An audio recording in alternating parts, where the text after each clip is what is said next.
Corona ने दी जबलपुर के central jail में दी दस्तक, जहां तमाम एहतियात का पालन करने के बाद भी कोरोना आखिरकार केंद्रीय जेल में दाखिल हो गया है। यहां एक या दो नहीं बल्कि 40 कैदी कोरोना से संक्रमित पाए गए हैं। नेताजी सुभाष चंद्र बोस केंद्रीय जेल में इतने बड़े पैमाने में हुए संक्रमण ने प्रशासन को हैरत में डाल दिया है। बात की जाए जेल व्यवस्थाओं की तो यहाँ 2400 कैदियों को रखने की व्यवस्था है, लेकिन 3000 से ज्यादा कैदी यहाँ फिलहाल बंद हैं। जेल प्रशासन का कहना है कि रोजाना की यहाँ नए कैदियों के साथ अधिकारियों और कर्मचारियों का आना जाना लगा रहता है, जिससे संभावना है कि संक्रमण आसानी से यहाँ पहुँच गया। वहीं भरी राहत की बात यह है कि संक्रमित बंदियों में 95% को किसी प्रकार की समस्या नहीं है और कोई भी गंभीर नहीं है। हालांकि जेल के मात्र 2 चिकित्सकों द्वारा इन सब का इलाज किया जा रहा है, जिसके चलते प्रशासन द्वारा विक्टोरिया अस्पताल से चिकित्सक यहां भेजे जा रहे हैं। आज की डेट में सेंट्रल जेल की क्या स्थिति है और कहना है कि मतलब कोरोना पेशेंट बढ़ रहे हैं, क्या व्यवस्था है? नेताजी सुभाष चंद्र बोस केंद्रीय जेल जबलपुर में, जिसकी क्षमता 2400 बंदियों की रखने की है, आज की तारीख में लगभग 3000 बंदी यहाँ परिरुद्ध है। जेल एक ऐसी जगह है, जब पूरा देश लॉकडाउन था 2 महीने तक, तब जेल खुला हुआ था। इस जेल में एक दिन भी लोगों का आना जाना रुका नहीं है। प्रतिदिन माननीय न्यायालय के आदेश से नए अपराधी आते थे और प्रतिदिन न्यायालय के आदेश से ही अपराधियों को छोड़ा जाता था। यानी लॉकडाउन में भी हम पूरे समय काम करते रहे।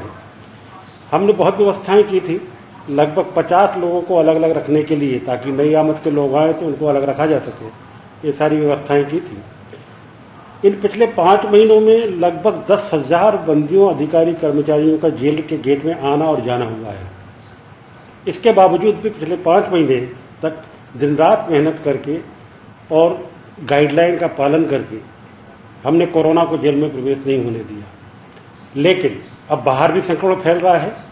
हमारे यहाँ नई आमद भी तेजी से बढ़ रही है आना, और उनको रखने की जो व्यवस्थाएं हैं, क्वारंटाइन रखने की, वो कम पड़ने लगी। पहला बंदी जब सिहोरा जेल में पॉजिटिव आया तो तात्कालिक कलेक्टर महोदय के निर्देश से और एसपी साहब के सुझाव अनुसार उनको बाहर रखना ठीक नहीं समझा गया और जबलपुर जेल उसको ट्रांसफर किया गया। इसके बाद पाटन में 18 तारीख को निकला, तो उसको भी जबलपुर जेल में रखा गया। यानी कि 15 और 18 तारीख से पहली बार पॉजिटिव केस जबलपुर जेल में आया। इसके बाद भी हम लगातार 5 महीने तक रैंडम सैंपलिंग करके जांच कराते रहे। लगभग 750 बंदियों की हमने रैंडम सैंपलिंग से जांच कराई, जो सभी नेगेटिव आए थे। लेकिन अब संक्रमण बाहर भी फैल रहा है, हमारी सारी व्यवस्थाएं नाकाफी हो रही है। हम सारे एहतियात का पालन करने के बावजूद भी अभी जो नई आमद आ रही है उसमें पॉजिटिव की संख्या ज़्यादा निकल रही है। और जेल में जो सारी व्यवस्थाएं हैं, भोजन बनाने से लेकर वितरण तक की, ये सब बंदी ही करते हैं। तो तमाम उपायों के बाद भी लगभग 30-40 नई आमद के बंदी और कुछ हमारे पूर्व से परिरुद्ध बंदी में संक्रमण आया है। माननीय कलेक्टर साहब के निर्देश पर इन सभी बंदियों को एक अलग सेक्टर में रख के जेल चिकित्सक उपचार कर रहे हैं। 95% बंदी ऐसे हैं जिनको कोई लक्षण नहीं है, न सर्दी, खांसी, जुकाम, बुखार, कुछ भी नहीं है। सभी सामान्य हैं, बिल्कुल चिंता की जरूरत नहीं है। उनका समुचित उपचार हो रहा है और आवश्यक होने पर और बेहतर व्यवस्थाएं बाहर के लिए जरूरी होगी तो वो भी की जाएंगी।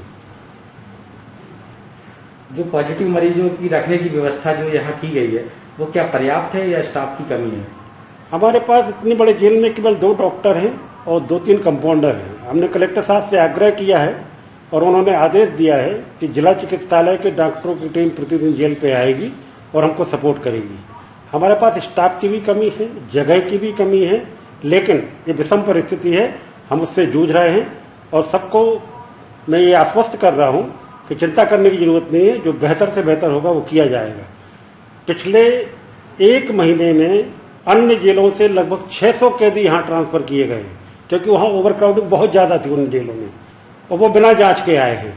उनमें से भी कुछ पॉजिटिव निकले हैं। लेकिन सबसे सुकून की बात यह है कि कोई भी गंभीर नहीं है, 95% को कोई लक्षण नहीं है और समुचित उपचार की व्यवस्था हम कर रहे हैं। अपने आसपास की हर छोटी बड़ी खबर देखने के लिए हमारे चैनल पुलिस ब्यूरोक्रेट्स न्यूज को बेल आइकन दबाकर सब्सक्राइब करें, जिससे आपको हर खबर समय से मिलती रहे। अधिक जानकारी के लिए हमसे संपर्क करें। हमारे कॉन्टैक्ट नंबर हैं 9039011886 एवं 9770229999।